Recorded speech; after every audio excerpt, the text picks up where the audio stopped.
ایران کی اسرائیل پر 20 گنا بڑے حملے کی تیاری، 2000 سے زائد میزائل داغے جائیں گے، سپریم لیڈر نے ہدایات جاری کر دیں۔ امریکہ، برطانیہ اور فرانس کو بھی فیصلے سے آگاہ کر دیا گیا۔ تہران کا جارحیت پر منہ توڑ جواب، تل ابیب کی اینٹ سے اینٹ بجا دی، ہر طرف تباہی، 4 افراد ہلاک، 90 سے زائد زخمی۔ صہیونی وزارت دفاع اور فوجی ہیڈ کوارٹر سمیت 10 مقامات کو ٹارگٹ کیا گیا۔ وسطی اسرائیل میں کثیر المنزلہ ٹاور سمیت متعدد عمارتیں ملبے کا ڈھیر، ہر طرف دھوئیں کے بادل، چھتیں اڑ گئیں، گلیوں میں کھڑی درجنوں گاڑیاں تباہ۔ اسرائیلی دارالحکومت کے مکین زیر زمین بنکرز میں دبک گئے۔ امریکی سفیر کا بھی 5 بار شیلٹر میں پناہ لینے کا اعتراف۔ ایران کا کئی میزائل اور 2 F-35 سمیت 3 اسرائیلی طیارے مار گرانے، خاتون سمیت 2 پائلٹ گرفتار کرنے کا بھی دعویٰ۔ سنگین غلطی کرنے والی صہیونی حکومت بچ نہیں پائے گی، جو بھی اسرائیل کی مدد کو آئے گا اسے ہدف بنایا جائے گا، آیت اللہ خامنائی کا اعلان۔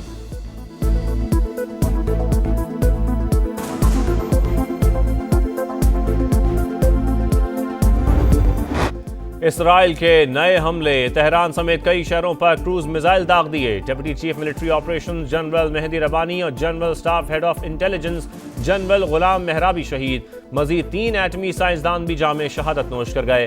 علی بقائی، منصور عسکری اور سعید بورجی شامل۔ تہران میں رہائشی کمپلیکس پر بھی حملہ، 20 بچوں سمیت 60 شہری شہید۔ مہرآباد ایئرپورٹ پر بھی صہیونی بمباری، اسد آباد ملٹری بیس پر آگ بھڑک اٹھی۔ مشرقی آذربائیجان میں 4 اہداف نشانہ، زنجان، خرم آباد اور کرمانشاہ میں زوردار دھماکے، ملک بھر میں فلائٹ آپریشن بدستور معطل۔ ایران میں اسرائیل اور موساد کے لیے جاسوسی کس نے کی، راز کھلنے لگے، 5 افراد گرفتار۔ ایرانی میڈیا کے مطابق اسرائیلی ڈرون اسمگل کرنے والی گاڑی قبضے میں لے لی گئی۔ اسرائیل ایرانی حملوں سے ہونے والے نقصانات چھپانے لگا، امریکی ٹی وی کے رپورٹر کو ملٹری کمپاؤنڈ کی رپورٹنگ سے روک دیا گیا۔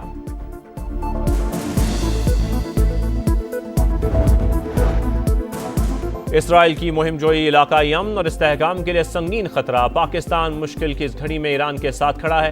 وزیر اعظم شہباز شریف کی ایرانی صدر مسعود پزشکیان سے ٹیلی فونک گفتگو، جارحیت عالمی قوانین کی کھلی خلاف ورزی قرار، ایرانی عوام کے ساتھ یکجہتی کا اظہار، دونوں رہنماؤں کا قریبی رابطے برقرار رکھنے پر اتفاق۔ شہباز شریف اور ترک صدر رجب طیب ایردوان کا بھی رابطہ، بین الاقوامی امن اور سلامتی کے لیے پختہ عزم کا اعادہ، ایران پر اسرائیلی حملوں کے حوالے سے تبادلہ خیال، جارحانہ اقدامات فوری روکنے کا مطالبہ۔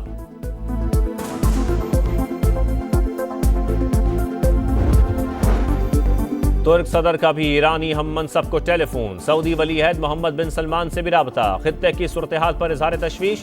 رجب طیب ایردوان نے کہا اسرائیل خطے کے استحکام کے لیے سب سے بڑا خطرہ ہے، نیتن یاہو مشرق وسطیٰ کو آگ میں دھکیلنے کے در پہ، کشیدگی کم کرنے کے لیے جارحیت سے روکنا ہوگا۔ ایرانی وزیر خارجہ عباس اراغچی اور سربراہ یورپی یونین خارجہ پالیسی کا رابطہ، خطے کی صورتحال پر تبادلہ خیال، کایا کلاس کی امن کے لیے کوششوں کی یقین دہانی۔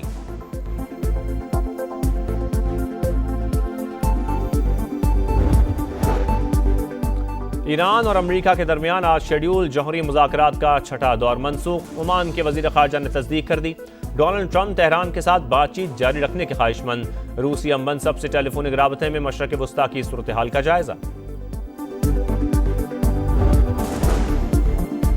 اسرائیلی حملہ ایران کی خود مختاری کی سنگین خلاف ورزی ہے، OIC کی جانب سے مذمت، بیان میں کہا گیا صہیونی جارحیت نے علاقے کا امن خطرے میں ڈال دیا، سلامتی کونسل حملے فوری رکوائے۔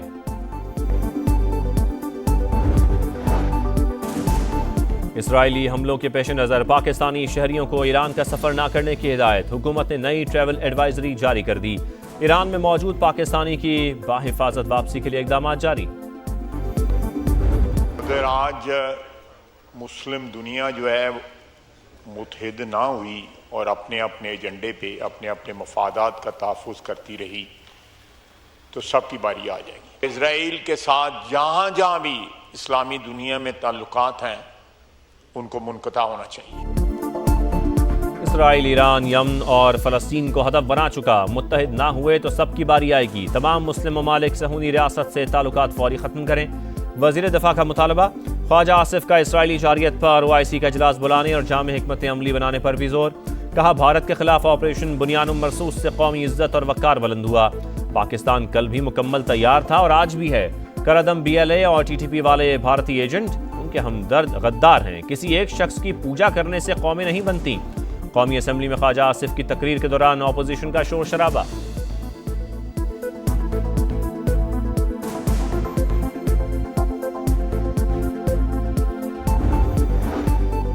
جنگ کسی مسئلے کا حل نہیں، تنازعات مذاکرات اور سفارتکاری سے ہی ختم ہو سکتے ہیں۔ عالمی برادری ایران اسرائیل جنگ بندی کے لیے کردار ادا کرے۔ پارلیمانی وفد کے سربراہ بلاول بھٹو کی برسلز میں گفتگو، کہا ایٹمی طاقتیں ہونے کے باوجود پاک بھارت کشیدگی تیزی سے بڑھی، پاکستان کو ماحولیاتی چیلنج کا سامنا ہے، ایسے میں بھارت کی پانی بند کرنے کی دھمکی کا مقصد اشتعال دلانا ہے۔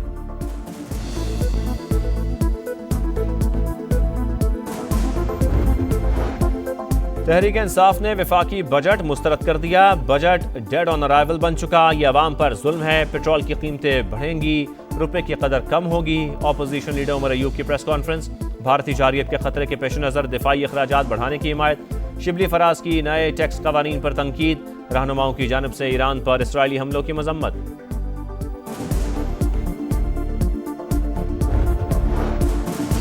سندھ کے منصوبوں کو سپورٹ نہ کیا تو وفاقی بجٹ کی حمایت نہیں کریں گے، وزیر اعلیٰ سندھ سید مراد علی شاہ کی پوسٹ بجٹ پریس کانفرنس، بولے وفاق زیادہ ٹیکسز صوبوں سے جمع کرتا ہے، اپنے وعدوں پر عمل کرے، وسائل فراہم کرے۔ مالی سال کے اختتام پر ریکارڈ 1460 اسکیمیں مکمل کرنے جا رہے ہیں۔ کراچی کے لیے سالانہ ترقیاتی پروگرام میں 236 ارب روپے رکھے، فائنانس بل میں کوئی نیا ٹیکس نہیں لگایا۔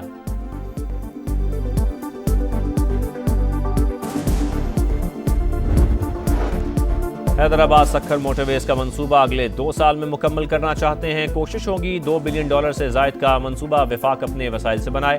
وفاقی وزیر مواصلات عبدالعلیم خان کا مراد علی شاہ کی پریس کانفرنس پر رد عمل، کہا پچھلی حکومتوں کے موٹر ویز نہ بنانے پر کچھ نہیں کہنا چاہتا، میری ذمہ داری گزشتہ 1 سال کی ہے۔ وزیر اعلیٰ سندھ کا شکریہ، ان کے 25 ارب کی ضرورت پڑی تو ضرور زحمت دیں گے۔ لیاری ایکسپریس وے پر کام جاری ہے، جلد مکمل کر لیں گے۔ ایف بی آر کو کاروباری افراد کی گرفتاری کا اختیار، سینٹ کی قائمہ کمیٹی خزانہ نے شدید مخالفت کر دی، وزیر خزانہ نے معاملے پر غور کی یقین دہانی کرا دی، گرفتاری سے متعلق شک کو فوری طور پر واپس لیا جائے، بزنس کمیونٹی ہر قسم کا ٹیکس دے گی لیکن اپنی توہین برداشت نہیں کرے گی، پاکستان بزنس فورم کا وزیر اعظم شہباز شریف کو خط۔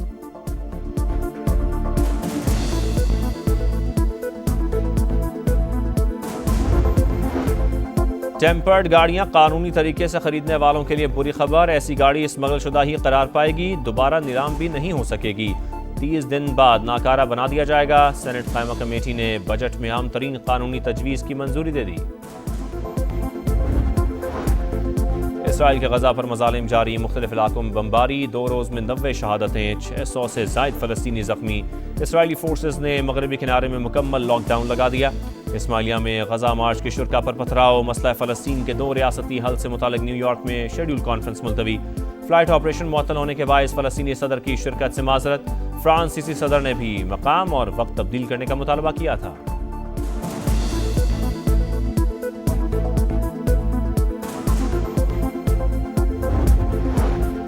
امریکی ریاست منیسوٹا میں فائرنگ، سابق اسپیکر میلیسا ہارٹمن شوہر سمیت قتل، دونوں کو بروکلن پارک میں گھر میں گھس کر نشانہ بنایا گیا، حملہ آور کی تلاش جاری۔ فائرنگ کے ایک اور واقعے میں ڈیموکریٹک سینیٹر ہافمین اور اہلیہ شدید زخمی۔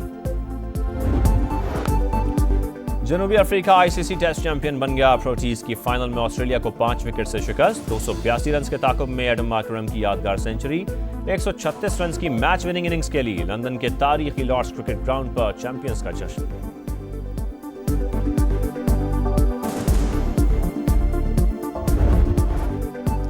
اور مجھ کو چھاؤں میں رکھا اور خود جلتا رہا، میں دیکھا ایک فرشتہ باپ کی پرچھائی میں، باپ وہ شجر سایہ دار جس کا کوئی نعم البدل نہیں، اولاد کے کل پر اپنا آج قربان کرنے والی عظیم ہستی کو سلام۔ دنیا بھر میں فادرز ڈے آج منایا جا رہا ہے۔